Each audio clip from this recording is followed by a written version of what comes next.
This is a jam-packed video. I'm not only going to be showing you exactly how I would build a $1,000 brand new gaming PC with all that extra work bonus money or Christmas money, but we're also going to be checking out a potential new meta case as well as running a little bit of an experiment, but we'll get into that later. For now though, let's start with a quick word from today's sponsor. Today's video is sponsored by Corsair and specifically their new 360mm AIO option that doesn't break the bank and it's super clean and minimal. This new H150i RGB Elite is actually a step in a much appreciated direction in my own humble opinion. Instead of going all flashy with like 17 different LCD screens, Corsair decided it was time to redevelop a simple, minimalistic, and clean option to go with, which is perfect for our build today. I love how the RGBs kind of wrap around the CPU block because it gives it a really aesthetic look from every angle, but it's also pretty minimal. And the H150i RGB Elite is also rocking a tool-free mounting bracket, so it's super easy to install, and it supports essentially any modern CPU that you would throw at it, including AM5 Ryzen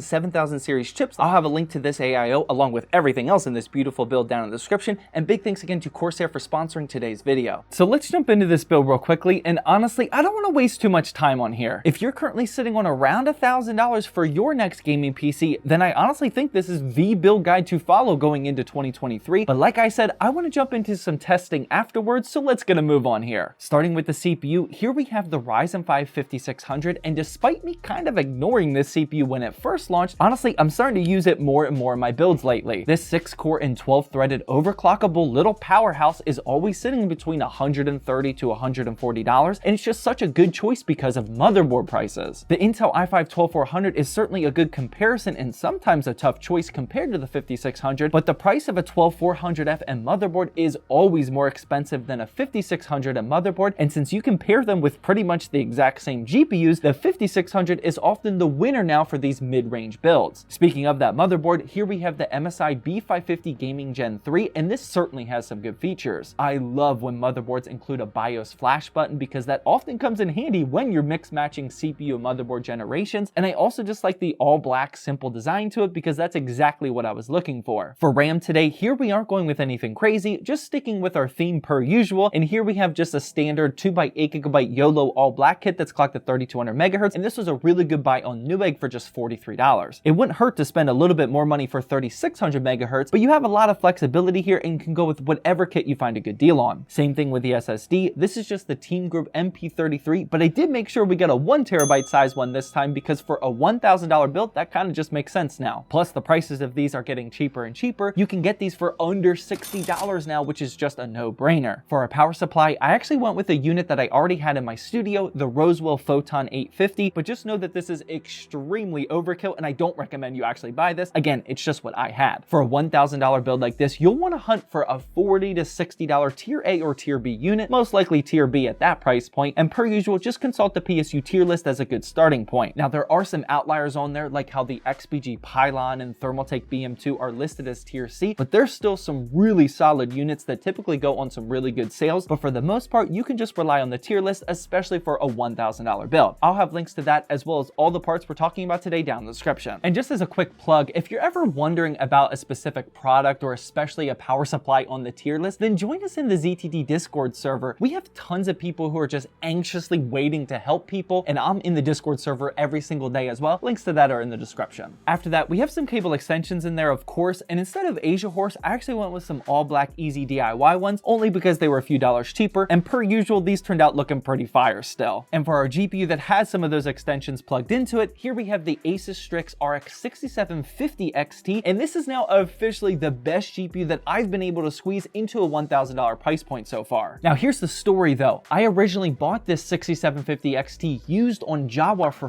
$400, and that was actually a pretty sweet deal. But since buying that just a couple of weeks ago, the price of other model 6750 XTs have been going on some new sales on other websites for almost that $400 price point. So this 6750 XT is becoming a very real reality going into 2023 for these $1,000 builds. And if you don't already know, Jawbot is hands down the #1 stop that you should go to first if you're hunting for a used hardware deal like this one, or even a full completed gaming PC if that's what you're into. Jawbot is a community marketplace that's completely tailored and designed around us PC builders and flippers. It's got all the search categories and filters that you'll ever need, and there's actually some solid resources on here too, like my blog where I review one build that's posted on the website every single week. I'll have links to this in the description as well. If you're trying to follow this build guide tried at home, then just go with whatever new or used deal that you can find for the 6750 XT. But if you don't find a good deal around that $400 price point, then feel free to just knock it down to a 6700 XT, because that would still be an amazing system. But a 6750 XT is pretty much as good as it gets right now for a $1,000 build, realistically. There is also the possibility of snagging an RTX 3070 on a good used deal as well. I'm starting to see more and more of them, by the way, but they are typically priced a bit higher, but certainly still possible. And finally, housing all of these components is the literal brand new Montech Sky 2, and big shout out to them for sending this out to me early. After seeing what this beauty looked like on paper, I immediately requested that they send it here to the studio, and I actually requested 2 of them because I knew I'd want to use it again. This comes in a super unique blue color scheme, which is what we have here for $119, but there's also this white version and even a black version, which are a bit cheaper. This comes with 4 RGB fans, 3 of them are pre-installed, but you could add the one above the PSU shroud for better airflow to the GPU, but I personally usually don't like how these look, so I didn't install mine. What I do like is the all glass front panel, as well as this mesh sort of PSU shroud design. I just love how this thing looks, even with the kinda off the normal blue color. There's also a PWM and 3-pin ARGB hub in the back for more RGB products, and that back panel does indeed have intake holes and a dust cover for intaking air on these 2 side fans. For around $100, this is certainly competing with some top tier cases, or at least top tier for my budget to mid-range style of building. But either way,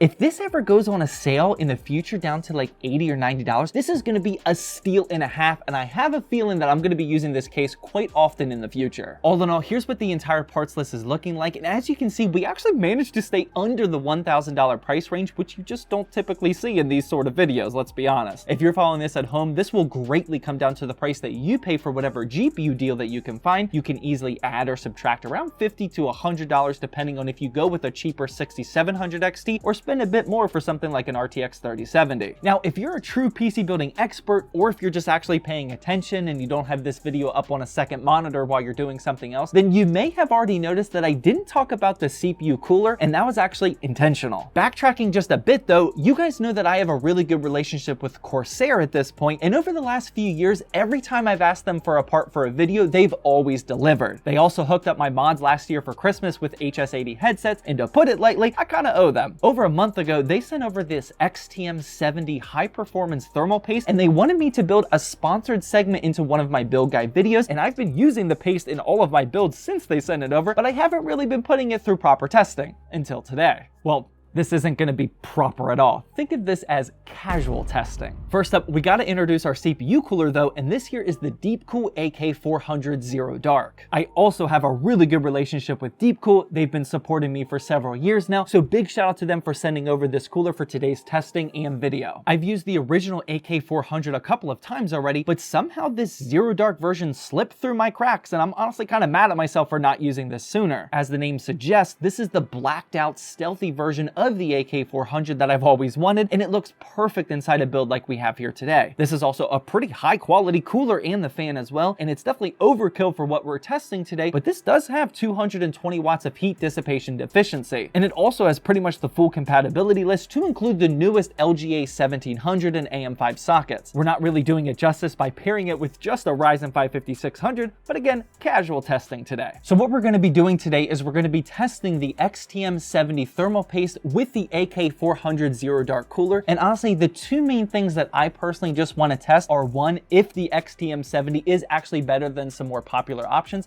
and 2, I really want to see if it's possible to mess up applying thermal paste, especially for a beginner PC builder. Now, I'm personally not interested in all those wacky style of videos where people use peanut butter, toothpaste, or whatever nonsense people put in between their CPUs and coolers to get clickbaity views, but what I'm interested in is to see if the proper technique is actually better, or how much better than a first-time PC builder who may be doing it slightly wrong. This is honestly just kind of a selfish test because I actually want to know. So for the first set of testing, all I did was use the XTM70 thermal paste both with Precision Boost Override, PBO, turned on and off. Here we got a massive difference, as you should expect, with hitting a temperature of 54.1 degrees with it disabled and 70.9 degrees with it enabled. PBO is basically a lazy man's way of overclocking or unlocking more of the CPU's potential without actually dialing it in. We also got a much higher higher performance in Cinebench R23 scores, which is what we'll be testing with today using the multi-core 10-minute runs. So from these results, we'll leave PBO manually enabled to continue testing. Next up, I wanted to compare what the differences were between the XTM70 and some other popular thermal paste options that I know my community is using. First, I compared with Arctic's MX4 because I know that's been a staple for all of us for like a decade now, and I also used ID Cooling's Frost X25. Now, I know most people aren't specifically targeting and buying the Frost X25 individually, but since ID Cooling has had some seriously meta air CPU coolers and even AIOs that us PC flippers and PC builders use all the time, I have a feeling that a lot of us are using this more than we think we do. Either way though, here's the results that we got, and to be honest, this is 100% exactly what I expected. As you can see, the brand new and improved XTM70 that Corsair is paying me to test is obviously going to get the better temperature result. However, with that being said, as you can see, we are still talking about a difference of less than a degree. I've said this for years now, but better models of thermal paste do have advantages, especially if you're testing with a much hotter CPU or if you're doing some extreme overclocking where you're completely dialing it in. But for most of us average PC builders and PC flippers even, use whatever you want.